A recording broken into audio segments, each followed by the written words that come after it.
जो बगावत है पाकिस्तान को लेकर, पाकिस्तान की सरकार को लेकर, पाकिस्तान की सेना को लेकर, वो लगातार जारी है। बीएलए ने पाकिस्तानी आर्मी को एक बार फिर से निशाना बनाया है, पाकिस्तानी आर्मी पर अटैक किया है। आर्मी के हथियार और गाड़ियां इस हमले के दौरान बीएलए के लड़ाकों ने लूट ली। कलात और मस्तुंग ये दो इलाके हैं जहां पर पाकिस्तान के आर्मी कैंप थे। इन आर्मी कैंप्स के जरिए खुद को मजबूत करने की पाक कोशिश कर रहा था, लेकिन इन दोनों जगह अटैक करके पाकिस्तानी फौजियों को भागने पर मजबूर कर दिया। पाक आर्मी कैंप पर ग्रेनेड लॉन्चर के जरिए हमला किया गया। बलूचिस्तान में पाकिस्तानी सेना पर लगातार हमले बीएलए के जारी हैं। बलूचिस्तान में पाक सैनिकों पर बीएलए और बीआरजी भारी पड़ रहे हैं और पाकिस्तान पर लगातार ये दमन का आरोप लगाते हैं कि पाकिस्तान की फौज और पाकिस्तान की हुकूमत बलूचिस्तान के लोगों के साथ अन्याय करती है, उनको किडनैप करती है, उनको बेवजह हिरासत में रखती है और बाद में उन्हें मौत के घाट उतार दिया जाता है। तो इस मामले में लगातार जो कॉन्फ्लिक्ट है बीएलए वर्सेस पाकिस्तानी फौज, वो बढ़ता जा रहा है। मेरे साथ दो खास मेहमान इस वक्त साथ में जुड़ गए हैं। कर्नल रिटायर्ड दिनेश नैन साहब, जो कि डिफेंस एक्सपर्ट हैं, वो इस वक्त साथ में जुड़ गए हैं। प्रोफेसर मनोज कुमार जी, विदेश मामलों के जानकार हैं, आपका भी स्वागत है मेरे साथ इस चर्चा में। कर्नल नैन, लगातार मतलब हर गुजरते दिन के साथ कुछ ऐसी ही तस्वीरें सामने आती हैं बलूचिस्तान से। एक तो बलूचिस्तान ने ऑलरेडी कह दिया है कि हम खुद को पाकिस्तान का हिस्सा मानते ही नहीं हैं और अगर पाकिस्तान हमारे साथ जोर जबरदस्ती करेगा तो हम फिर यही करेंगे, और वो कर भी रहे हैं। फिर से पाकिस्तान के कैंप पर उन्होंने अटैक कर दिया।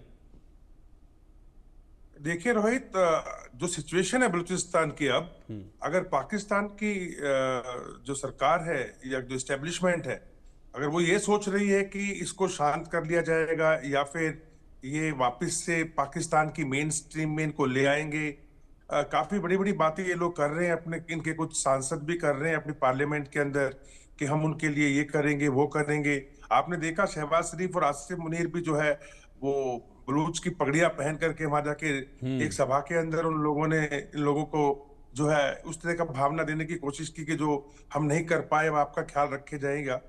लेकिन इस सब चीजों से जितने अत्याचार, जितने जुल्म और जितना पीड़ा बलूचिस्तान के लोगों को जो उनकी आत्मा तक में बस गई है, उसको इन सब चीजों से हटाना अब बेमानी होगा। कल ही देखिए, कलात हो चाहे ग्वादर हो और ये आपका जो है क्वेटा, कल यहाँ 3 जगह भी अटैक हुए थे। और आज आप बता रहे हो कि मस्तुंग में और कलात के अंदर इन लोगों ने जो है वो पाकिस्तानी सेना के कैंपों को उड़ा दिया, उनके सारे हथियार लूट लिए, गोला बारूद लूट लिया, रसद लूट ली, जला दिया गाड़ियों को। बेसिकली ये प्रीएम्प्टिव अटैक लगता है इन लोगों। ये लोग अब जमने ही नहीं देंगे इनको। अगर ये ऐसे इलाकों में आएंगे जहां पे इनका नामो निशान मिट चुका है और आके कैंप लगाने की कोशिश करेंगे, तो मेरे को नहीं लगता कि जो बलूच लिबरेशन आर्मी है या बलूच रिवोल्यूशनरी गार्ड्स हैं, ये किसी भी हालत में इन लोगों को यहाँ पे आने देंगे। और दूसरा सबसे बड़ी चीज ये है कि अभी भी पाकिस्तान की सेना यहाँ कहाँ जहां भी देखें आप बलूचिस्तान के अंदर अभी भी नवयुवकों को मार रही है, उनको अगवा कर रही है, परिवारों को जो है परेशान कर रही है। और सबसे बड़ी बात यह है कि जो इनके सोशल एक्टिविस्ट हैं मेहरांग बलूच, जिस प्रकार से वो लोगों को जुटा रही है, कहने को तो आप ये कह सकते हैं कि वो गुमशुदा लोगों को या फिर जो परिवार के लोग गुम हैं उनके बारे में मुहिम चला रही हैं। लेकिन जिस प्रकार से बीएलए और बीआरजी जो है ये लोग अपनी मुहिम चला रहे हैं और जो अटैचमेंट लोकल पब्लिक को अब उधर हो रहा है, तो मेहरांग बलूच की जो सभाएं हैं उनके अंदर भी सेम बीएलए वाली आवाजें उठ रही हैं। ये नहीं कि वहां पे सिर्फ सोशल एक्टिविस्ट वाला काम रह गया है। यानी हर स्तर पे, ग्राउंड स्तर के ऊपर भी जाके देखा जाए तो ये हो रहा है। और तीसरी बात, जो शंघाई कोऑपरेशन ऑर्गेनाइजेशन की जो हमारी मीटिंग के अंदर जो हमारे गृह मंत्री थे राजनाथ सिंह जी, जब उन्होंने फाइनल स्टेटमेंट को साइन करने से मना किया, जिसके अंदर की पहलगाम का तो जिक्र नहीं था, लेकिन बलूचिस्तान के अंदर जो ट्रेन, जाफर ट्रेन का जो किस्सा हुआ था उसको डाला गया था। यानी कि अगर साइन कर देता इंडिया तो जितनी भी कंट्रीज वहां थी वो सब इस बात से सहमत हो जाती कि बलूचिस्तान के अंदर जो बीएलए है या बीआरजी है, ये लोग आतंकवादी हैं और ये लोग आतंकवाद कर रहे हैं। तो पाकिस्तान को खुली छूट मिल जाती अपनी बदतमीजी करने की। और इसी बात का शुक्रियाना जो है बलूचिस्तान की तरफ से भी भारत के लिए आया है।